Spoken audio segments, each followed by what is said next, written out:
25वें programme में भी जाना पड़ेगा, ऐसा भी इंदिया दिया उन्होंने, वो इस मौके पे बात करें। खतरनाक सूरत हाल बन जाती है आगे अगर हम 25th प्रोग्राम में भी जाते हैं। सारी सिचुएशन जो है इस पर बात करने के लिए हमारे साथ हमारे मौशियात हैं, डॉक्टर अब्दुल क़य्यूम सुलैरी साहब मौजूद हैं। अस्सलाम वालेकुम डॉक्टर साहब। जी वालेकुम सलाम।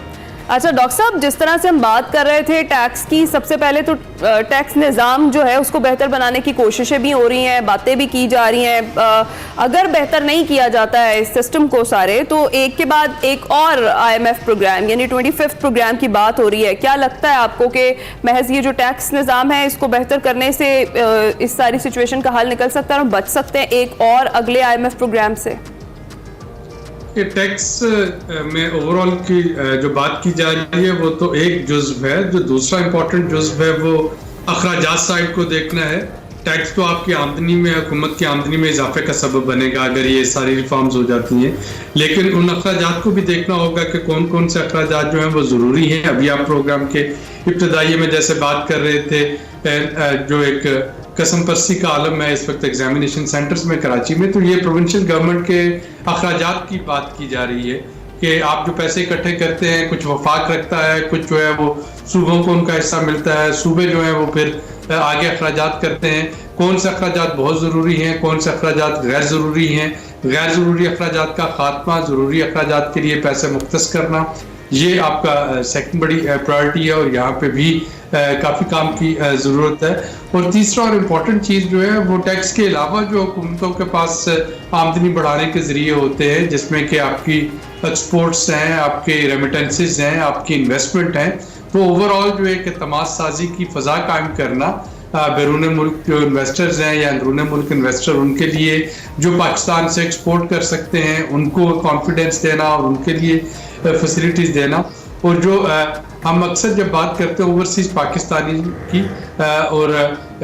जो उनकी तरफ से कंट्रीब्यूशन है उसको रिकग्नाइज करना ताकि रेमिटेंसेस जो है आ सकें और यहाँ पे इन्वेस्टमेंट जो है वो ना सिर्फ ये कि डॉलर्स या फॉरेन एक्सचेंज जो करेंसी है पाकिस्तान में आ सके, बल्कि यहाँ से इतनी आसानी से बाहर भी जा सके। जो पिछले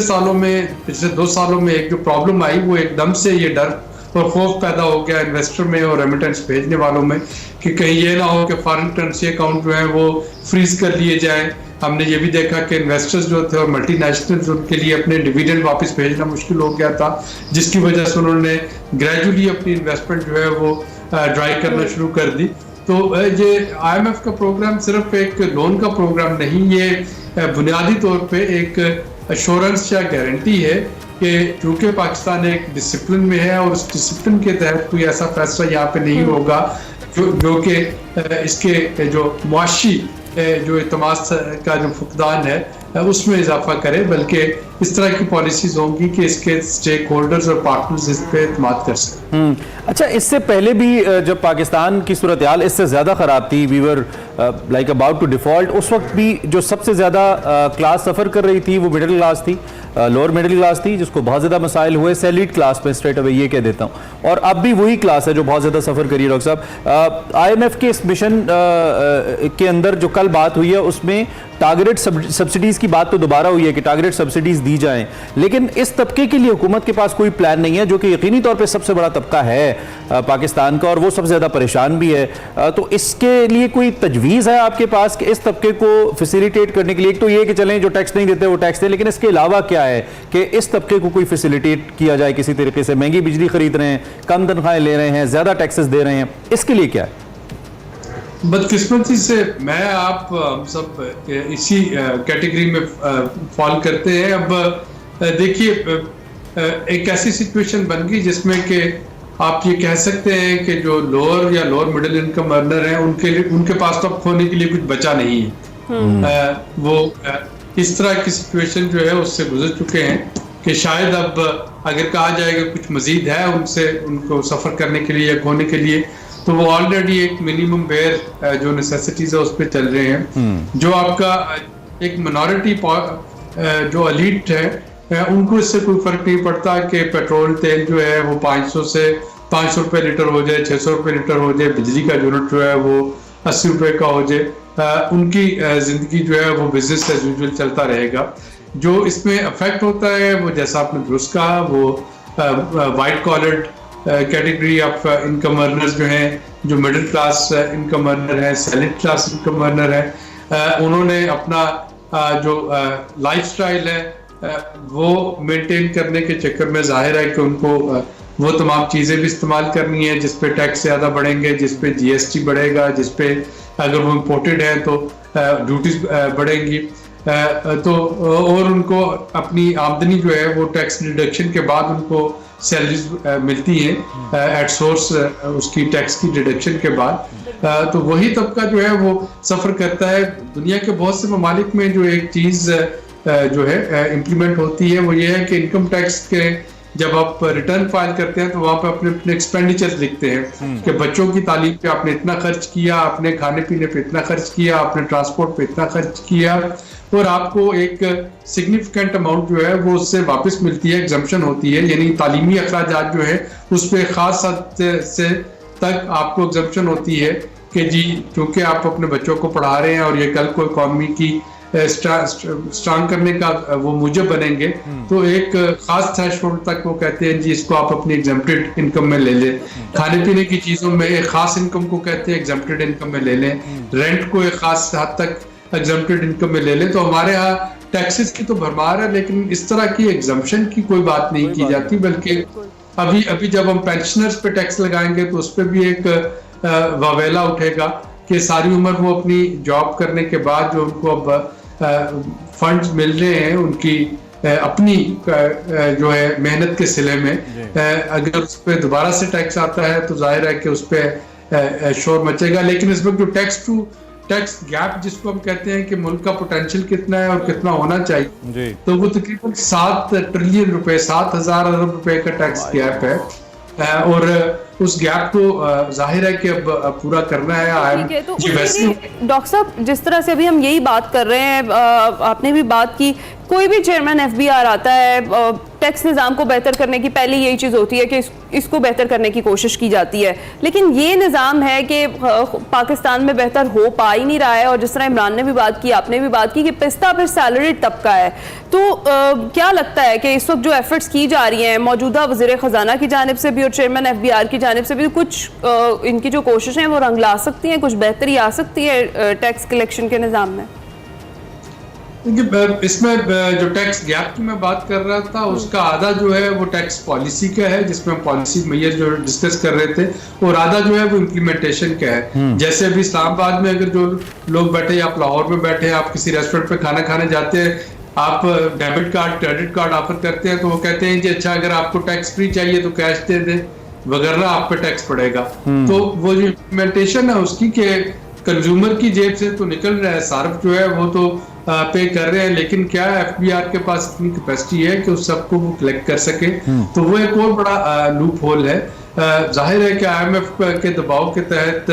ये जो पॉलिसी वाला सिस्टम है इसको तो शायद बेहतर कर लिया जाए, लेकिन इम्प्लीमेंटेशन ग्रासरूट लेवल पे जो होनी है गली मोहल्लों में, उसको कौन आके संभालेगा, वो एक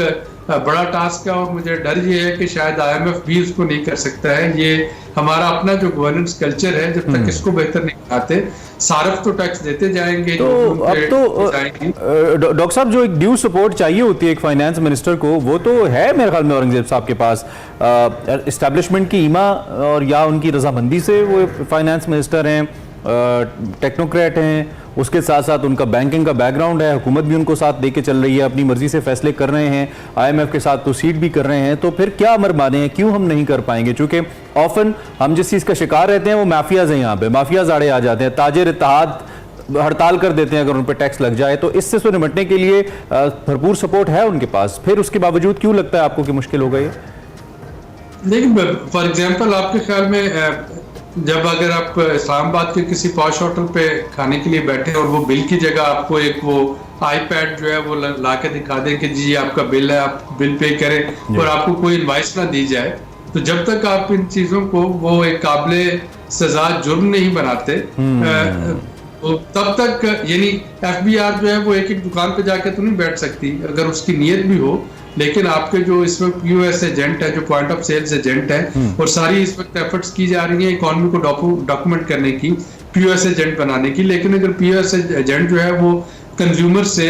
अपने सारिफ से वो टैक्स इकट्ठा करके रखते जाए और वो आगे एफपीआर को पास ना करें, तो वहां पे आके आप क्या कर लेंगे? तो ये कल्चर है नासिम कौम तो इसमें डॉक्टर साहब अगर ह्यूमन फैक्टर को कम कर दिया जाए, ह्यूमन प्रेजेंस कम कर दी जाए, तो can you think it may help? I mean somehow इंसानों का किरदार कम हो जाए, लोग जो directly hand to hand dealing होती है, कंप्यूटर आ जाए इसमें, ऑनलाइन आ जाए। हमें इसको पनिशेबल ऑफेंस बनाने होंगे एक जो कि हमें पता हो कि जैसे और बहुत सी चीजें हैं वो काबिल सजा जुर्म है। इसी तरह से अगर आपका जो पीओएस एजेंट है आपसे टैक्स लेता है और एफपीआर को पास ऑन नहीं करता, तो उसको पता होना चाहिए कि उसका वो क्या रिस्क है उसका, ताकि एफपीआर की